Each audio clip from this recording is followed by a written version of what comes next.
Vamsi forms ఇప్పుడు రీసెంట్గా ఆపేస్తున్నారు. Yes. తెలిసిందా? యాహ్! ఎందుకన్నా రీజన్ తెలిసిందా? టచ్లో నో. ఉన్నారు? రీజన్ తెలియదు. ఓన్లీ రీజన్ వీడియో చూసాను. సంథింగ్ బిజినెస్ లాస్ అయింది అని ఇదంతా చెప్పారు. అమ్మాయిల వల్లేనా అంటే? నాకైతే తెలీదండి. కాదు, సీరియస్లీ. వంశీ ఇలా అమ్మాయిల్ని మారుస్తా ఉంటాడు. ఇలా దీని గురించి అనేది ఒకటి ఉంది కదా, అందులో మీరు ఒకరు ఉన్నారు. అంటే దేనికి చేంజ్ అవుతారు అసలు? అమ్మాయిలు ఎందుకు మారిపోతూ ఉంటారు? అది వాళ్ళ థింకింగ్ బట్టి అనుకుంటాను నేను. నా వరకు కాల్ వచ్చింది కాబట్టి సో లైక్ ఇన్‌స్టాలోనే మెసేజ్ చేశారు. సో ఇలా వీడియోస్ అనుకుంటున్నామండి. అండ్ మీరు లైక్ న్యాచురల్‌గా అన్ని వీడియోస్‌లో డిఫరెంట్స్ ఉంది. సో మీరు చేస్తారని అనుకుంటున్నా అన్నారు. ఓకే అని చెప్పి మీట్ అయ్యాను, చేశాను. చేశారు. పెయిడా? యాహ్! పెయిడ్. ఎంత ఇస్తారు ఒక వీడియో? ఇన్స్టా రీల్కి బట్టా లేకపోతే ఇట్స్ లైక్ నేను ప్యాకేజ్ తీసుకున్నాను. Monthly package? మంత్లీ అని మంత్లీ ఇన్ని వీడియోస్ ఎన్ని డేస్. ఇన్ని వీడియోస్ మీరు మారిపోవడానికి reason? I have one shoots movie. అచ్చా, మూవీ షూట్స్ వల్ల వదిలేయడం జరిగింది, అంతేగాని ఎటువంటి ఇబ్బందులు అలా ఏం లేదు. మంచిగా ఉంటాడా? నా వరకు అయితే ఫస్ట్ ఆఫ్ ఆల్ నేను నా వర్క్ ఏంటి నేనేంటి అంతవరకే చూసుకుంటా. బట్ నా వరకు అయితే ఫైన్ అండి, బానే ఉంది. ఈ అలిగేషన్స్ వచ్చాయి కదా ఇవన్నీ, ఇలాగా అమ్మాయిల ఫార్మ్స్ అని ఇవన్నీ, దాన్ని మీరు ఏం చెప్పాలనుకున్నారు నార్మల్గా? ఇలా అంటే మీరు అందులో ఉండి వచ్చారు కాబట్టి నేను ఇలా మాట్లాడాలనుకుంటే ఏం మాట్లాడాలనుకున్నారు? నేనేం దాని గురించి చెప్పాలనుకోవట్లేదు. అంటే నేను వదిలేసా. ఫస్ట్ ఆఫ్ ఆల్ నేను వర్క్ చేసా వచ్చా అంతే. దట్స్ కి పోతున్నా ఎక్కడ ఏ ఊరికి పోయినా కూడా గుర్తుపట్టని వాళ్ళు లేరు.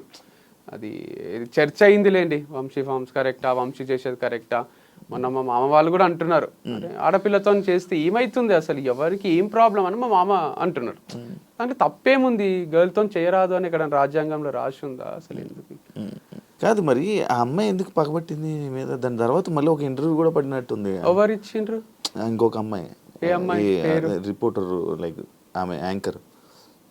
పగేం పట్టలేదు ఇక వాళ్ళకి, ఏదో ఉంటది కదా, అంటే ఏదో ఒక వ్యూస్ కోసం ఇష్యూ ఏం కాలేదు అసలు. అప్పుడు మనం మాట్లాడుకున్నదే, యాంకర్స్ ఎందుకు ఓవర్ ఎక్సైట్ అవుతున్నారు, వంశీ ఇట్లా తిరుగుతాడా, వంశీ ఇట్లనా అట్లనా అని ఎందుకు అంటున్నారు, వాళ్ళకి ఏమైనా చూసిండ్రా మన దగ్గర నుంచి, ఒకరు చెప్తే నమ్మేస్తారా అని అట్లా అనేసరికి వాళ్ళకు మమ్మల్ని కూడా ఏదో అంటున్నారు అని వాళ్ళు ఇక మళ్ళీ ఇంటర్వ్యూలు చేసుకున్నారు అంతే. అర్పిత అనేది తీసుకుని రావడం జరిగింది రీసెంట్గా. ఆమె నేను అడిగా, లైక్ నేను పర్సనల్గా కూడా అడిగాను, ఆఫ్ కెమెరా అడిగా, ఆన్ కెమెరాలో కూడా అడిగాను. సేమ్ ఆన్సర్, యా కరెక్ట్గా ఉంటాడు వంశీ ఇది అది అని కరెక్ట్గా అని చెప్పింది. బట్ ఆమె ఇంకా ఎక్స్ప్లెనేషన్ కరెక్ట్గా ఇవ్వలేకపోయిందేమో, బట్ అంత కరెక్ట్గా చెప్తుంది, అంత బాగానే ఉండే మా మధ్యలో అసలు ఏ డిస్ప్యూట్ ఏం రాలేదు. నేను ఒకరోజు డబ్బులు లేక చెప్పిన ఇది కూడా, అదే డబ్బులు లేవు అర్పిత నీకు ఇయ్యలేను, ఆపేద్దాం వీడియోస్ అని ఇద్దరికి చెప్పిన, శ్రవంతికి అర్పితకు. అర్పిత సరే అన్నది, శ్రవంతి సరే లేట్గా ఇచ్చినా సరే నాకు కొంచెము టైం తీసుకొని ఇవ్వండి అన్నది. అందుకు ఇంకొన్ని వీడియోస్ చేయగలిగిన, టైం తీసుకొని ఇస్తాము అని ఉద్దర పెట్టిన తన దగ్గర.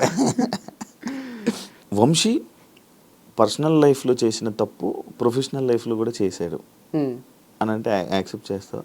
అంటే to some extent maybe it's true from others point of view. But నేనైతే every day in day out పని తప్ప వేరే ధ్యాస లేకుండే నాకు. పని చేస్తూనే ఉన్నా, మీరు అబ్జర్వ్ చేస్తే కూడా ఒక్కరోజు కూడా వీడియో రాకుండా లేదు. అంత ఈజీ కాదు కంటెంట్ క్రియేట్ చేయడం. సో పర్సనల్ లైఫ్ లో కూడా నేను ఏ తప్పు చేయలేదు, స్ట్రాంగ్ గా నేను నమ్ముతాను, నాకు చుట్టూ ఉన్న వాళ్ళకి కూడా తెలుసు. అండ్ ఇది ఎట్లా జరుగుతుందంటే, నేను ఈ మధ్యన బిలీవ్ చేసేది అన్ని మన చేతిలో లేవు. అంతా మనం రైడ్ చేసుకుంటూ పోయినా ఎక్కడి నుంచో ఏదో ప్రాబ్లం వచ్చి మనం సఫర్ అవుతాం అనమాట. అట్లే సఫర్ అయింది నా పర్సనల్ లైఫ్, ప్రొఫెషనల్ లైఫ్ రెండు జీరో గానికే రీజన్ మొత్తం నేనే కాదు, అది చాలా మంది ఇంపాక్ట్, చాలా మంది ఇంటర్ఫియరెన్స్ ఉంది దీంట్లో. సో చాలా మంది నన్ను ఓన్ చేసేసుకున్నారు. ఎంత ఓన్ చేసుకున్నారు అంటే, ఇప్పుడు నేను తాగొస్తే ఇంటికి నైట్ డాడీ తిట్టిండు అనుకోండి, అది డాడీ వరకే. ఇప్పుడు నేను తాగేది, అమ్మాయితో తిరిగేది అంత డాడీ ఒక్కడే కాదు, నాకు మొత్తం లోకమంతా డాడీ అయిపోయింటారు. మొత్తం ఇంత మంది నా పైన ఎగబడి, నువ్వు ఇక్కడ చేస్తే కరెక్ట్, నువ్వు ఇది చెయ్యాలి అని ఒక టీచర్, ఒక ఫాదర్, ఒక పేరెంట్ లాగా, ఒక టీచర్ లాగా నన్ను ఇట్లా వేలు పెట్టి చూపిస్తున్నారు. ఎవ్వరికి ఏం ఎఫెక్ట్ అయితే లేదు, మళ్ళీ ఎఫెక్ట్ కాందే you have to travel in this way, this manner అని చెప్తున్నారు. సరే నేను మంచినే ఉన్నా, నన్ను వదిలేసేయండి, నేను హ్యాపీగానే ఉన్నా, హ్యాపీనే పని చేసుకుంటున్నా అన్న, నువ్వు హ్యాపీగా ఉంటే మేము చూడలేము అట్లా, నువ్వు ఏడవాలే, నీకు డివర్స్ అయింది, నువ్వు వంశీ ఫామ్ పెట్టుకొని కూడా క్లోజ్ చేసుకొని నువ్వు ఏడవాలే, అయితేనే మాకు ఆనందం అని కొంతమంది అనుకున్నారు. ఆడికి కూడా చాలా మంది సపోర్ట్ చేసే వాళ్ళు కూడా ఉన్నారులేండి, అందుకే నడిచింది ఇన్ని రోజులు. కాకపోతే కొందరికి ఆ రోల్ తీసుకోబుద్ది అయింది, ఫ్యామిలీ మెంబర్ రోల్, నాకు సాక్షించే రోలు. సో ఎందుకు అట్లా చాలా ఓన్ చేసుకున్నారు లేండి. నన్ను బయట కూడా వంశీ గారు అన్నారు, వంశీ సార్ అన్నారు, ఏమన్నారు, హే వంశీ, హాయ్ వంశీ అనే పలకరిస్తారు. వాళ్ళకి రోజు చూసి చూసి వాళ్ళు ఇంట్లోనే ఉంటున్నా నేను అన్నట్టు అనిపిస్తుంది అనమాట. వేరే వాళ్ళు షాక్ అవుతారు, మా ఫ్రెండ్స్, నీ ఫ్రెండారా ఆయన, ఏంది వంశీ హాయ్ అంటాడు అంటే, అంతే అందరు అట్లే పలకరిస్తారు ఫామ్కి వచ్చిన వాళ్ళు కూడా. కాదు ఏదైనా ఇంకొక ఈ ఫేమ్తోని వేరే బిజినెస్ ప్లాన్ చేస్తూ చేయడానికి ప్లాన్ చేయడం వల్ల లైక్ ఇది ఆపేస్తున్నావు అని కూడా మైండ్లో. నేను కమెంట్స్ ఏం చదవలేదు వీడియోకి కూడా, అట్లేం లేదు, అట్లా ఐడియా ఉండింటే బాగానే ఉంటుండే, ఏం ఐడియా లేదు. సో యాజ్ ఆఫ్ నవ్ అయితే 1 వీక్ నుంచి బ్రేక్లోనే ఉన్నా. నెక్స్ట్ ఏం చేయాలనేది అయితే ఎవరైనా క్వశ్చన్ అడిగినా కొంచెం ఇరిటేషనే వస్తుంది, జాబ్ వదిలేసి ఇంట్లో కూర్చుంటారు చూడండి, అట్లే ఉంది పరిస్థితి. సో ఖాళీ ఉన్నా, ఎందుకంటే వైఫ్తో స్పెండ్ చేద్దామంటే వైఫ్ లేదు, ఫామ్స్తో స్పెండ్ చేద్దామంటే ఫామ్ లేదు, ఎవరితో స్పెండ్ చేయాలన్నా అందరికి భయం సృష్టించిండ్రు కొంతమంది, వంశీతో జాగ్రత్త, వంశీతో జాగ్రత్త అని కూర్చొని చూపిస్తారు చూడండి. సో అట్లా ఒక మనుషులల్లో ట్రావెల్ చేద్దామన్నా ఒక నాకే కన్ఫ్యూజన్ ఉంది, ఇంట్లో కూర్చుందామంటే డిప్రెషన్ వస్తుంది. సో ఇంటర్వ్యూ రూమే బాగుందని ఇంటర్వ్యూ ఇస్తున్నా. అందరినీ మోటివేట్ చేసే మీరు ఈ విషయంలో లైక్ ఇప్పుడు ఏదైతే మీ లైఫ్లో జరుగుతుందో అందులో ఫెయిల్యూర్ అయ్యారు, దీన్ని మీరు ఏం చెప్పాలనుకుంటున్నారు? దీంట్లో గ్రేట్ లైఫ్ లెసన్ ఉంది. నాకే కాదు, నా గురించి మాట్లాడిన వాళ్ళకి అందరిది ఒక చాప్టర్ లాగా తీసుకుంటే ఇంతకన్నా మోటివేషన్ ఒకటి ఉండదు. అంటే చెప్పాల్సిన అవసరం లేని మోటివేషన్. ఒక పర్సన్ హైలో స్టార్ట్ అయ్యిండు, మ్యారేజ్ వీడియోస్, మ్యారేజ్ అవి ఫుల్ వ్యూస్ వస్తుండే, మా ఫోటోలకు ఫుల్ లైక్స్ వస్తుండే. తర్వాత డివర్స్ అయినాక నువ్వు వేస్ట్ కానీ అది ఇది హీరోలా చూసిన వాళ్ళే జీరోలా చూసిండ్రు. మళ్ళీ ప్రొఫెషనల్గా కూడా అందరు హీరోలా చూసిండ్రు, లాస్ట్కి జీరోలా చూసిండ్రు. నేను ప్రొఫెషనల్గా జీరో అయితే సెలబ్రేట్ చేసుకుందాం అనుకునే వాళ్ళు కూడా బాధపడ్డారు. మీరు కమెంట్స్లో నాకు మా అన్న 1-2 చెప్పిండు, నన్ను బాగా నెగిటివ్ చేసి నన్ను వీడు నాశనం అయిపోవాలి, వీడు అమ్మాయిలతో తిరుగుతుండు అది ఇది అనుకున్న వాళ్ళు కూడా అరే మా వల్లనే ఏమన్నా క్లోజ్ అయిందా అని బాధపడుతున్నారు. అంటే దీంట్లో ఏముందంటే లెసన్, ఒక ఎంపైర్ కూలిపోవాలంటే వాళ్ళే తప్పు చేయాల్సిన అవసరం లేదు, చుట్టూన్న వాళ్ళ తప్పుల వల్ల కూడా దాన్ని కూల్చేయచ్చు. వెన్నుపోటు అంటారు కదా, సో ఇది ఒక పెద్ద వెన్నుపోటు లాంటిది. ఇది నన్ను నేను ఊరేసుకొని చచ్చిపోలే, నేను వెనుక నుంచి వచ్చి కుచ్చి చంపినట్టు ఇది. సో నన్ను ఏం చేయలేక నా ఫార్మ్స్ ని చేసేసిండ్రు అని, అది కూడా హార్ట్ బ్రేకే. అంటే చాలా చాలా సెన్సిటివే ఇది, ఎందుకంటే లక్షల అప్పు ఉంది, అంటే చాలా అప్పు ఉంది. వాళ్ళందరూ అడుగుతున్నారు, వాళ్ళకి ఏం చెప్పాలో అర్థం కాదు, టైం తీసుకుంటున్నా. అండ్ దాంతోపాటు నెక్స్ట్ ఇన్కమ్ సోర్స్ ఏది లేదు నాకు, అందుకే ఇంత బాధపడుతున్నారేమో పేరెంట్స్ కూడా. అండ్ నా ప్లేస్లు ఉంటే వేరే వాళ్ళు సూసైడ్ చేసుకునే ఛాన్సెస్ ఎక్కువనే ఉండే. నేను బయటికి నవ్వుతున్నా కానీ చాలా సఫకేటింగే ఉంది.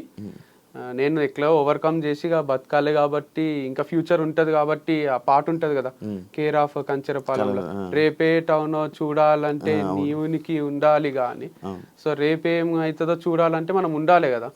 అందుకు గుండె ధైర్యం ఒక్కటి ఉంది, ఇంకేం లేదు నా దగ్గర. అసలు ఆస్తులు కూడా లేవు, ఆస్తులు అని ఉంటే ఒక 2 ఎకరాలు అమ్మేసి అందరికి తీర్చేస్తుంటాయి అని, ₹1 ఆస్తి లేదు, అప్పులు తప్ప ఏం లేవు. దాంతోపాటు నెగటివిటీ కూడా ఉంది. అవును, మరి ఈ నెగటివిటీతో మళ్ళీ వేరే బిజినెస్ చేయలేదు కదా, ఒకవేళ ఇది చేసినా కూడా మళ్ళీ అదే నెగటివిటీ స్టార్ట్. అంటే కంప్లీట్ లేదు కదా, 100 లేదు, 50-50 ఉంది. 50 మెంబర్స్ వంశీ హైలైట్ అంటారు, 50 మెంబర్స్ వంశీ వేస్ట్ గాడు అంటారు. సేమ్ బిగ్ బాస్ లా దాంట్లో ఉంటది చూడండి, కొంచెం అట్లుంది. యునానిమస్ గా లేదు, కాకపోతే నేను అంత క్లాసులలో అక్కడ యునానిమస్ చూస్తుంటే, 100 మంది పిల్లలు ఉంటే 98 మంది సార్ హైలైట్ చెప్తాడని మంచి అట్లుంటుండే. కాదు, ఇప్పుడు నువ్వు ఏదైనా వేరే బిజినెస్ పెట్టావనుకో, మళ్ళీ ఇదే పోట్లు, ఇవే పాయింట్లు, ఇవే కామెంట్లు, ఇదే బ్యాడ్ చేస్తే ఏం చేస్తావు? అందుకే ఆలోచిస్తున్నా వెనకాలండి నడిపియాలా అని. నేను ఆన్ స్క్రీన్ రాకుండా దాచుకొని వెనకాల ముందు వేరే ఫేస్ ని పెట్టి వేరే హీరోనో హీరోయిన్ అట్లా చేయాలి. లేదా ఇదంతా వద్దు అనుకొని వేరే ఏదైనా జాబ్ చేయొచ్చు, లేదా ఇంకో వ్యవసాయం కనపడకుండా చేయొచ్చు. అంటే జాబ్ అంటే ఫ్లెక్సిబుల్ గా మనకు తగ్గట్టు ఏదన్నా నెలకు 5 లక్షలు ఇచ్చిండ్రు అనుకోండి, 8 గంటల జాబ్ ఉంది అనుకోండి, చేయగలను. అంటే అప్పులు తీర్చేంత వరకు చేసేస్తా. సో అది ఒక 2 years చేసి అప్పులన్నీ తీర్చి తర్వాత ఏదైనా స్టార్ట్ చేసుకుంటా. నెలకి 5 లక్షలు 2 years పని చేయాలి, అప్పుడు తీర్చదు అప్పు. అందుకంటే 60 లక్షలు దాంట్లో ఒక 10 లక్షలు నా ఖర్చులు పోయినా ₹1,00,00,000 అప్పు అనేది తీరిపోతుంది. ₹1,00,00,000 ఉంది అప్పు ఆల్మోస్ట్ ఉంది. సో 50 లక్షలు వరకు ఒక్క ఇన్వెస్టర్కే ఉంది, ఇంకా కూడా లక్షలు ఉన్నాయి వేరే వాళ్ళకు. బాగానే అయినాయి కానీ ఏమో దీనివల్ల ఏమైనా వచ్చే ఉన్నాయి ఇప్పుడు ఈ సేల్? ఏం లేవు, చిల్లర పైసలు రావడమే. ఓనర్ ఒకటి ఏమైనా అడ్వాన్స్ తిరిగిస్తే అది హెల్ప్ అవుతుంది. 6 నెలలు అడ్వాన్స్ ఉంది వాళ్ళ దగ్గర, 1 నెల నేను ఇయ్యలేదు, ఇంకో 5 నెలలు ఉంది. వాళ్ళు కూడా ఏమో అంటున్నారు, చూడాలి. మరి అది 5 నెలలు ఉన్నది అంటే నడిపించాల్సింది ఒక 5 నెలలు అలాగా. అట్లా ఒప్పుకుంటలేరు, ఇయ్యో నడిపియో అంటున్నారు. ఇప్పుడు మనం అమౌంట్ పే చేసి కరెంట్ మంత్ది కూడా నడిపియమంటున్నారు. 5 నెలలు ఉంది కానీ నడిపించుకుంటాము అంటే అట్లా ఒప్పుకుంటలేరు. మీ పేరెంట్స్ లైక్ డౌట్ జనరల్గా లైక్ ఇప్పుడు మీ పర్సనల్ లైఫ్లోని ఫెయిల్ అయ్యి మళ్ళీ ప్రొఫెషనల్ ఇలా ఫెయిల్ అయ్యి ఇలా మీ ఫ్యామిలీ మెంబర్స్ కానీ మీ పేరెంట్స్ కానీ ఏం రియాక్ట్ అవుతున్నారు, ఏమంటున్నారు అని? అంటే it's not over until it's over. వాళ్ళకు కూడా తెలుసు వంశీ చాలా strong character, hill bounce back strongly అని అందరూ నమ్ముతున్నారు, జనాలు కూడా నమ్ముతున్నారు. ఎందుకంటే ఒక చాప్టర్ ఎండ్ అయింది, బుక్ అంటే ఒక చాప్టర్ కాదు కదా, 100 చాప్టర్లు ఉంటాయి, దాంట్లో ఒక చాప్టర్ ఎండ్ అయితే ఎండ్ కాదు కదా. కాకపోతే ఫెయిల్ అనేది కూడా ఫస్ట్ అంతా సక్సెస్, తర్వాత అంతా ఫెయిల్, మళ్ళీ సక్సెస్, మళ్ళీ ఫెయిల్, మళ్ళీ ఒకటి స్టార్ట్ చేసి ఈసారి ఇక ఫెయిల్యూర్ లేకుండా ఎండ్ వరకు దీన్ని తీసుకుపోవాలన్నమాట. ఏదన్నా మనం అనుకుంటే అవుతుందా? కాదు, కానీ అనుకోవాలి కదా, అనుకోకుంటే అసలే కాదు, స్టార్టే కాదు. కాకపోతే ఇది ఒకటి ఉంది గట్టిగా నాకు అర్థమైంది ఏంటంటే, నేచర్ ఒకటి ఉంది. మనము మంచిగా ఏదైనా చేస్తుంటే ఏదో ఒక డిస్టర్బెన్సెస్ క్రియేట్ అవుతున్నాయి, అంటే మన ప్రమేయం లేకుండానే అవుతున్నాయి, యాక్సిడెంట్ లాగా ఉందన్నమాట ఇది. సో అట్లాంటి యాక్సిడెంట్లు చాలానే జరుగుతున్నాయి. అప్పుడు అనిపిస్తుంది, అరే దేనికోసమో ఏమేమో చేస్తున్నాం, అంత క్యాల్కులేటెడ్గా బతుకుతున్నాం, కానీ ఏదో ఒకటి వచ్చి ఎఫెక్ట్ కొడుతుంది. ఏం చేయాలో అని కూడా ఒక్కొక్కసారి అనిపిస్తుంది. అంటే నిజంగానే దేవుడు ఉన్నట్టున్నాడు, పవర్ ఉన్నట్టుంది, నేచర్ ఉన్నట్టుంది, అది మనల్ని చూస్తుంటదేమో, దిష్టి తగులుతుందేమో. అందరూ మొన్న ఒకసారి సాంగి టెంపుల్ పోతే నాకు అసలు వీటిపైన పెద్ద నమ్మకం ఉండకుండే, చిలక జ్యోతిష్యం చెప్తారు కదా, ఆయన అది కార్డు తీసి చిలక జ్యోతిష్యం చెప్తున్నాడు. చూసి నాకు పెళ్ళైన విషయం చెప్తున్నాడు, నాకు డివర్స్ అయిన విషయం చెప్తున్నాడు, మీకు మళ్ళీ 2సారి పెళ్ళి అవుతుంది అంటున్నాడు. చాలా ఒకసారి అని అందం అనుకున్నా, వీడియో చూసి చెప్పాడు, అదే అనుకున్నా ఫ్యాన్. కానీ ఆయన అసలు చాలా ఏజ్డ్ పర్సన్ ఉన్నాడు, ఆయన ఏం గుర్తుపట్టినట్టు లేడు, వెరైటీ ఉన్నట్లేండి. ఆయన ఫ్యాన్ అయితే అర్థమైపోతుండే. ఆయన అదొకటే కాదు, ఇంకా వేరే వేరే కూడా నిజాలు చెప్తున్నాడు. ఇక ఇంది ఇంత పవర్ ఉంటుందా అంటే, వేరే వాళ్ళ పక్కన వాళ్ళ నా ఫ్రెండ్స్ అంటున్నారు దాంట్లో ఏదో ఫార్ములా ఉంటదంట, రాశులు అవి ఇవి. సరే అది పోని, మహాబలేశ్వర్ పోయినా, ఆడ చెయ్యి చూసి ఆయన నాకు ఎవరి వల్ల ప్రాబ్లమ్స్ వస్తాయి, ఏమైతుంది, నీ దగ్గర అందరు డబ్బులు ఉన్నాయి అనుకుంటారు కానీ నీ దగ్గర లేవు అని, north Indian palmist, same Prabhas లాగా చెయ్యి చూసి మొత్తం చెప్తున్నాడు. ఇట్లా కళ్ళ కట్టినట్టు, నువ్వు మనసులో ఒక నంబర్ అనుకో, నువ్వు మీ అమ్మ పేరు అనుకో, ఏ నంబర్ అనుకున్నావు నేను చెప్తా అని, నేను మనసులో అనుకున్న నంబర్ అయినా బయటికి చెప్తున్నాడు.